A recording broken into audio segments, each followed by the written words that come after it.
Rawa yang identik dengan genangan air kotor, kumuh, dan suasana lingkungan yang sudah tentu tidak dirawat. Konotasi rawa saat ini berubah menjadi ruang terbuka hijau, di mana pada RTH ini juga terdapat pengolahan limbah domestik warga sekitar.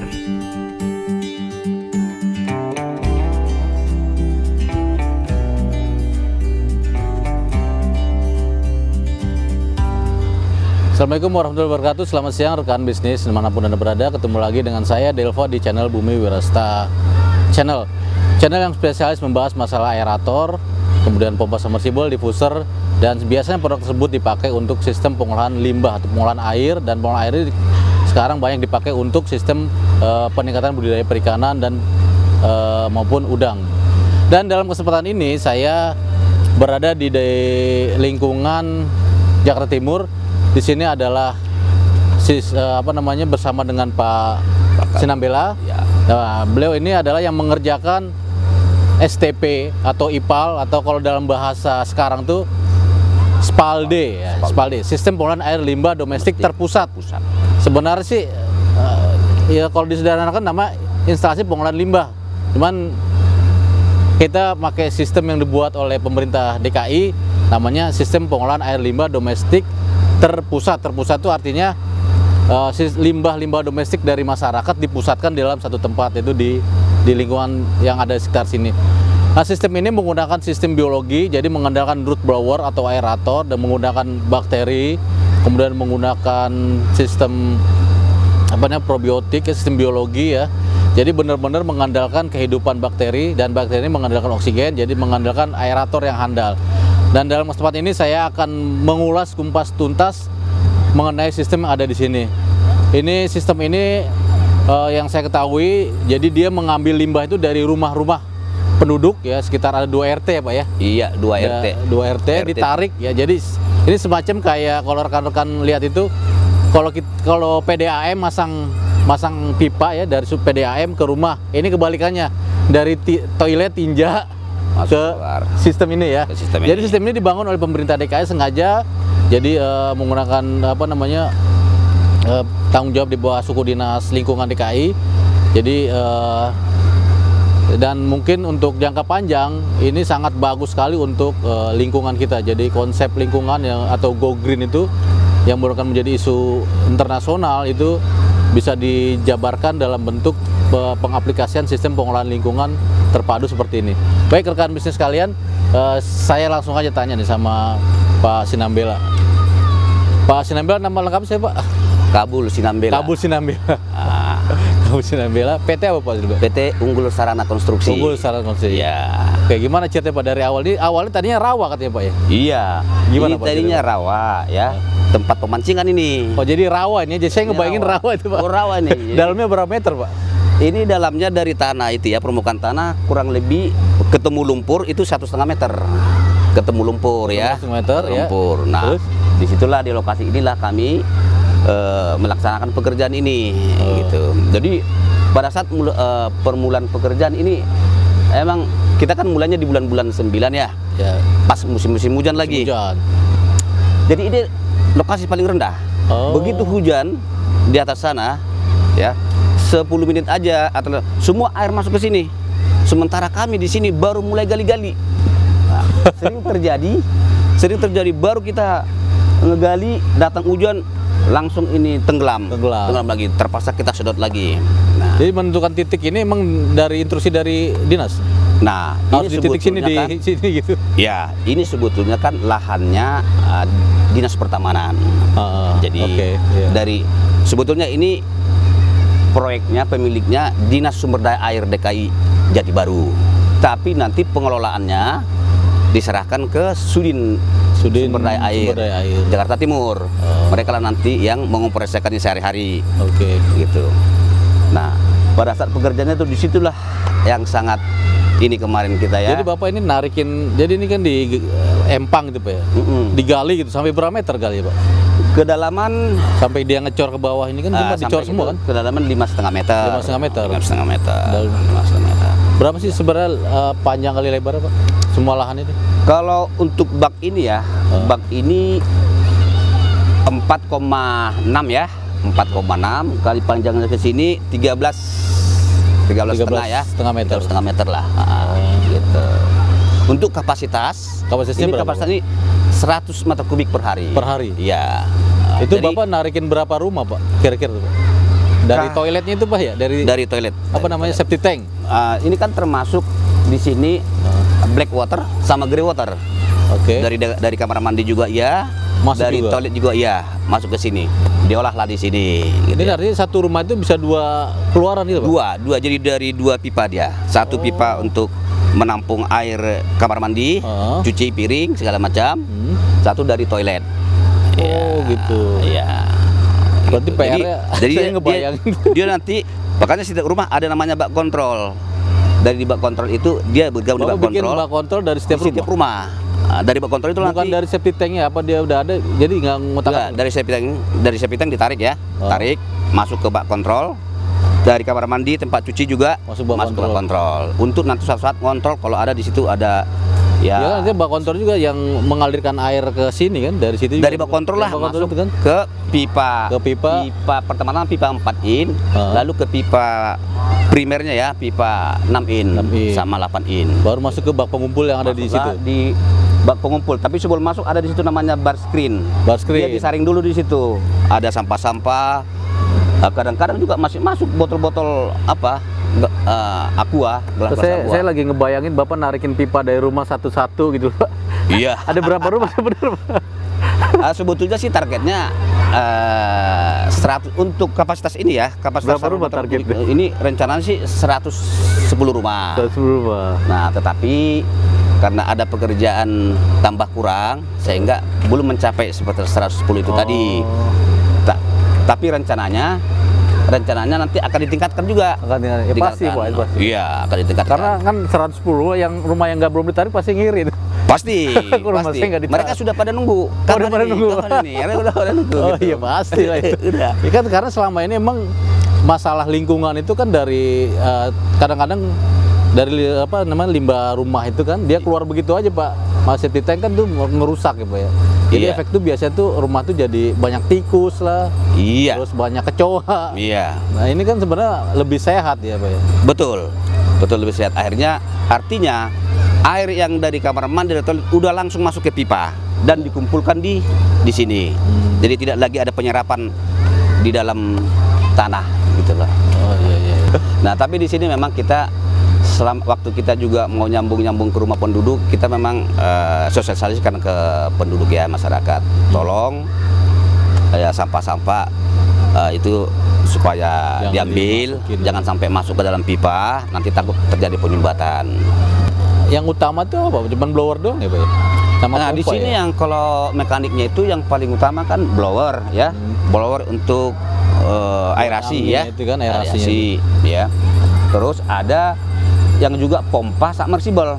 Nah, itu tadi posisinya di bak yang evaluasi. di pertama itu. Iya. Yang terakhir nggak pakai pompa lagi.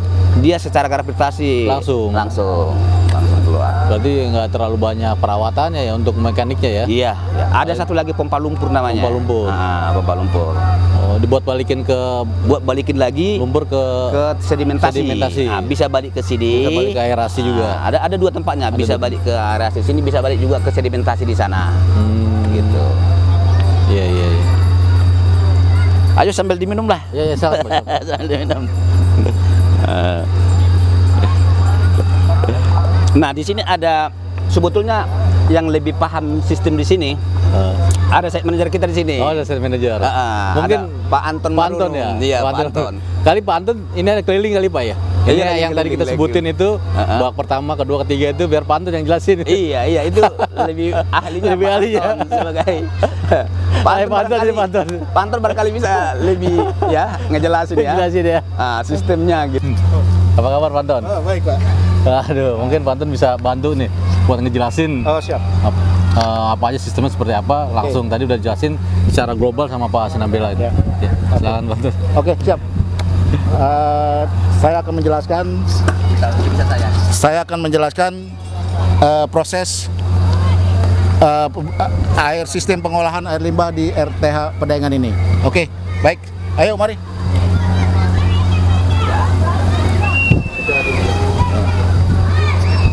Oke, untuk singkatnya kami akan memperjelas sistem pengolahan air limbah yang ada di SPLD RTH Pedaengan ini. Sistemnya kita memakai overflow, ya. Jadi dari rumah warga kita ambil dari toilet sama kitchen sink atau dari pembuangan mesin cuci dan pembuangan yang ada di grey water maupun di black water. Jadi dari rumah warga akan disatukan ke bak kontrol yang ada di setiap jaringan, ya. Dan terakhir akan dikumpulkan di bak screen, ya. Inilah bak screen di mana di sini ada saringan besi yang menahan benda-benda padat ataupun plastik-plastik ataupun botol yang masuk ke dalam ruangan sempit ini. Dari bak screen ini akan masuk ke dalam bak ekualisasi. Di bak ekualisasi ada 2 skat, ya. Jadi skat pertama ini untuk menahan kotoran-kotoran yang masuk dari bak screen, walaupun memang sudah ditahan di bak screen, masih tetap aja ada yang masuk, tapi itu bisa ditahan di bak pertama. Dan dia akan masuk ke bak kedua. Nah, di bak 2 ini air udah mulai bersih, ya. Air mulai bersih dari kotoran-kotoran padat yang sampah-sampah, botol-botol aqua yang ada masuk ke dalam bak screen tadi. Nah, dari bak ini akan dipompakan ke dalam bak IPAL, ya. Dari bak ekualisasi masuk ke bak IPAL yang akan dikeluarkan ke bak sini, ya. Ini bak pengumpul, ya. Bak ini akan menarik air dari ekualisasi masuk ke dalam bak IPAL ini yang pertama. Dari bak IPAL yang pertama ini dia akan overflow ke dalam bak sedimen. Ini bak sedimen yang pertama, di mana bak sedimen itu adalah mengumpulkan partikel-partikel lumpur yang ada di atas permukaan air. Nah, setelah lumpur itu mengendap, air itu akan masuk ke dalam bak yang kedua. Di bak kedua inilah secara overflow terus masuk ke bak anaerob. Ini bak anaerob, ya. Bak anaerob bisa dilihat di sini, bak anaerob yaitu dia ada partikel media honeycomb yang ada di dalam, tapi dia tidak memakai diffuser udara, oksigen, ya. Dan di sini ada pipa 4 in untuk mengeruk kotoran yang ada di dalam di bawah bak media. Di bawah media ini setiap hari harus secara periodik harus dibersihkan dari bak lumpur-lumpur, ya. Nah, di bak ini juga sudah ada bakteri yang kita kembangbiakan untuk menggelontorkan partikel-partikel padat yang dari warga bisa diolah bantuan bakteri itu. Nah, dari sini bak anaerob dia akan masuk secara overflow. Secara overflow di sana ada lubang lisplang, ya. Lubang masuk ke dalam bak aerasi pertama. Nah, di bak aerasi ini dia hanya diberikan udara tanpa ada media honeycomb. Nah, di dalam bak aerasi ini sudah ada defoaming pipa defoaming yang akan menggelontorkan gelembung-gelembung yang sudah meninggi. Ini bisa dilihat pipa defoaming kita. Nah, disinilah fungsinya untuk menghancurkan gelembung-gelembung yang berkumpul atau busa yang mengumpul. Dari bak aerasi pertama masuk ke bak aerasi kedua. Nah, bak aerasi kedua ini sudah ada diffuser dan honeycomb.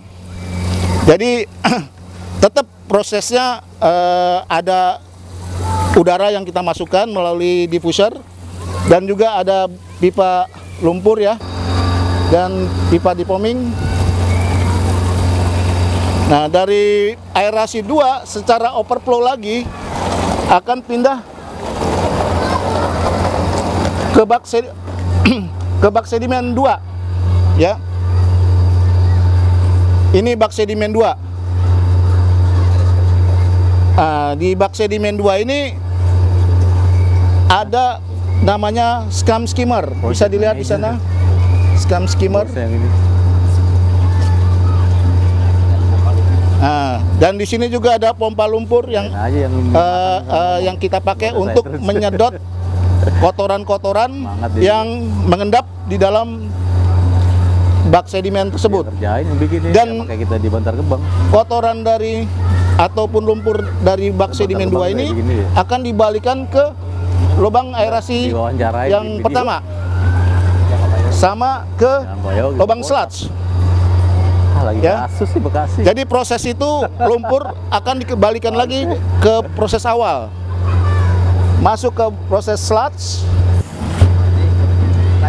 Dia akan dibuang lagi secara overflow ke sedimen pertama.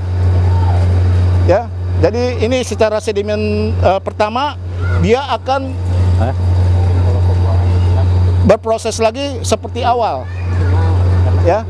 Nah, yang dari scum skimmer itu dia akan masuk ke bak sludge. Ada satu warga tuh, satu ke RW bak sludge, ada 1000 yang dipakai dan dia akan dibalikin secara overflow ke sedimen pertama. Berapa gede begini? Air yang bersih itu akan masuk melalui lubang effluent, bak effluent. Kali yang kotornya gitu. Itu bak effluent. Di sini kita ada bak klorinator untuk memasukkan klorin. Sebenarnya jangka panjang bagus. Bahwa di sini air sudah bisa diberikan klorin. Jangka panjang kan bagus apa ya? Karena kalau sekarang hanya untuk menjernihkan air yang akan kita keluarkan. Dari belum diolah gitu kan. Nah, yang diolah cuma yang tadi pipa defoaming yang tadi air yang meluncur di bak aerator berasal dari pompa di sini yang secara otomatis sudah kita pasang untuk pipa defoaming yang tadi. Jadi air yang dari defoaming tadi yang di bak aerasi 1, aerasi 2 berdasarkan dari pompa defoaming yang di sini. Nah, setelah klorin ini sudah bercampur dengan air dan sudah jernih, maka air akan dimasukin ke dalam bak effluent. Nah, inilah yang terakhir, proses yang terakhir. Tapi jalan. Jadi bak ini seharusnya sudah bersih. Ya. Di bak effluent ini dia akan dibuang secara gravitasi melalui pipa. Ya, di situ ada alat pengukur kapasitas air, ya, di mana debit air yang dikeluarkan bisa terlihat di situ, dan dia akan dibuang secara gravitasi ke sana. Dari situ aja udah selisih. Terus pipanya ini sudah ditanam di dalam tanah ya. Berapa masuk ke dalam borongannya, Pak? Borongannya 2. Dan terakhir kita buang ke sana. Pipa yang ada di sana. Dan di sanalah air sudah layak dibuang. Jadi proses yang ada di SPAL RTH Pedaengan ini adalah simple, hanya mengubah air buangan warga dari toilet maupun dari kamar mandi, kitchen sink, diproses di dalam equal dan ekualisasi dan akan diteruskan ke bak IPAL sampai terbuang air yang bersih, yang layak standar untuk dibuang. Jadi itu secara singkat saya proses yang ada di IPAL SPLD RTH Pedaengan seperti ini. Oke, terima kasih. Nah, tadi kita udah lihat ya Pak Anton tadi jelasin semua dari pertama sampai terakhir sampai akhirnya jadi ya. Iya. Mungkin bisa lihat contoh airnya kali yang jadi. Boleh. Boleh. Kita lihat air pertama masuk.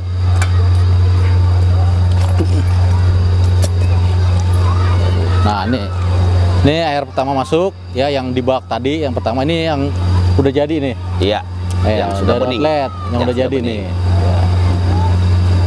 Ya, bisa kelihatan ya. Bukan sulap berarti Pak. Bukan sulap. Teknologi. Nah, sekarang sistem ini Simbiogo ini komponen utama adalah angin atau udara atau oksigen, dan angin itu dihasilkan atau ditransferkan oleh mesin yang namanya root blower. Nah, ada baiknya kita lihat langsung ya. Kebetulan mesin ini tes B65 ya Pak ya? Futsu ya? Ya, Futsu. Futsu tes B65, tes B65 4 kW atau 5,5 kW? 4 Tes B65 4 kW ya? 4 ya. kW. 4 kW. Itu anginnya kurang lebih sekitar 4.500 liter per menit ya. Kita lihat aja ke dalam ya. Silakan. Ayo, mari. Jadi ini mesinnya 2 ya Pak ya? Iya, di sini ada mesinnya 2 yang digunakan dia bergantian gitu ya. Jadi di sini kita menggunakan mesin blower ya, merek Futsu. Futsu 4 kW ya Pak ya? 4 kW ya. Dan suaranya Halus. halus, dan kebetulan kan di sini ada dekat sini musola ya. Musola, jadi di musola pun tidak terganggu ya. Ini kalau malam nggak keluar suara Pak? Cukup karena ini memang sudah sistemnya silent type ya, jadi nggak begitu terganggu ke musola. Jadi nggak terganggu ya? Nggak begitu terganggu. Di sini kita menggunakan 2 yang difungsikan, dioperasikan secara otomatis dia ya, bergantian. Bergantian, Ya. oke. Kebetulan di sini udah di setel dia untuk berganti setiap 2 jam. Setiap 2 jam. Setiap jam. Ya. Iya, selama kita udah berapa kali ya di proyek kita, untuk blowernya ini kita selalu menggunakan Futsu. Futsu ya. Yang suppliernya ya PT Bumi Wirasta Raya ya. Bukan iklan ya, ini yang ngomong langsung betul ya. user ini. Iya, ya memang kita sudah terbiasa Jadi lah. selama ini pengalamannya nggak lancar semua Pak ya? Lancar, menggunakan produk root kita ya Pak ya? Sangat lancar, dan suaranya pun tidak berisik. Tidak berisik, Ya. terus anginnya juga besar ya Pak? Anginnya juga besar. Ya. Perawatannya gampang nggak Pak? Perawatannya saya pikir gampang ya, gampang, nggak begitu susah. Ya. Bisa ya? Dan selama ini tidak ada hambatan apa-apa. Tidak ada hambatan apa-apa ya? Lancar-lancar aja. Lancar-lancar aja. Yang penting ini Pak, ini juga dibersihin, ganti oli, Iya, udah itu aja, sama panel. iya. Nah ini panel ini, bisa shoot di panel nih.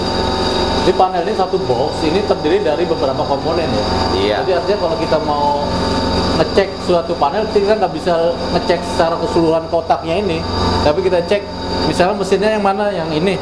Maka kita cek jalurnya Iya. ini Pak ya. Iya. Kan blower 1 ada ya, 2. Iya. Di situ Jadi sebenarnya cuma ada 4 komponennya Pak ya. Iya. Blower 2, pompa 2 ya. Iya, jadi di sini ada komponennya blower 2 yang saya bilang tadi beroperasi secara bergantian, disetel setiap 2 jam. Terus ada lagi pompa submersible. Yang- Di situ ada 2 juga. 2 juga. Yang difungsikan secara bergantian juga. Sama satu lagi ada namanya pompa lumpur. Pompa lumpur. Ya, pompa lumpur. Oh yang ini ya? Bukan? Iya, ada di situ tulisannya. Pompa ras. Pompa ras. Jadi misalnya kalau misalnya ada trouble di blower ini, kita cek urutan sini Pak. Iya, langsung bisa kelihatan di sini. cek. Ada indikatornya, bisa indikatornya. nyala, jadi ketahuan mana yang bermasalah. Nah, jadi kadang-kadang tuh kita tuh bingung, kadang-kadang kalau untuk motor 3 pas ini, Iya. ini kan masuk 3 kabel Pak. Kadang-kadang ada satu setruman yang nggak masuk Pak. Jadi kita sebut pincang gitu. Iya. Nah itu yang kita kadang-kadang suka lupa gitu. Iya. Kita udah nyalain mesin dinamonya atau gimana kan. Padahal kita nggak ngecek dari atas, itu kan ini kita urutin. Misalnya blower 1 yang ke atas. Ini kita cekin semua nih. 1 2 3, 1 2 3 ke bawah. Iya. Terus sampai ke dinamo, dia ada hambatan nggak setrumnya gitu. Kadang-kadang kan ini masuk ke 3 kabel ya Pak ya. Iya. 3 kabel tuh harus setrum semua. Iya. Suka nggak ada setrumnya nih. Nah ini yang Harus hati-hati. penyakitnya Ya. dari luar. Iya. Kalau penyakitnya dari dalam berarti dia terbakar atau bearingnya gitu Pak. Seperti itu. Ini saya udah rapi Pak kerjanya Pak. Iya.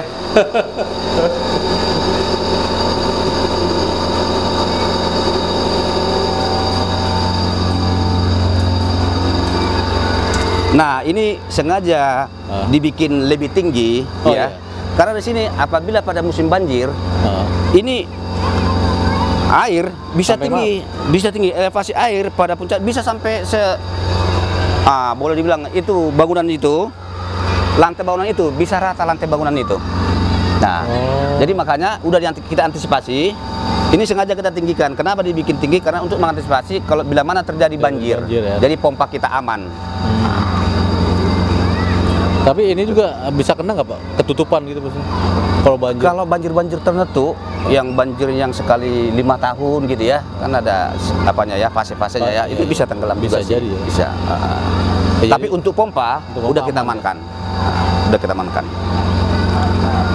Oke Pak, semoga apa yang kita lakukan, apa yang dilakukan oleh pemerintah DKI ya Pak ya. Pemerintah DKI Dan anggarannya khususnya dari Dinas Sumber Daya Air ya. Sumber Daya Air, jadi memberikan kemanfaatan buat rakyat dan masyarakat sekitar Amin. sini, Pak. Jadi Dan penduduk di sini sangat senang dengan adanya proyek Positif, ini. Pak, ya? Ya, dengan senang.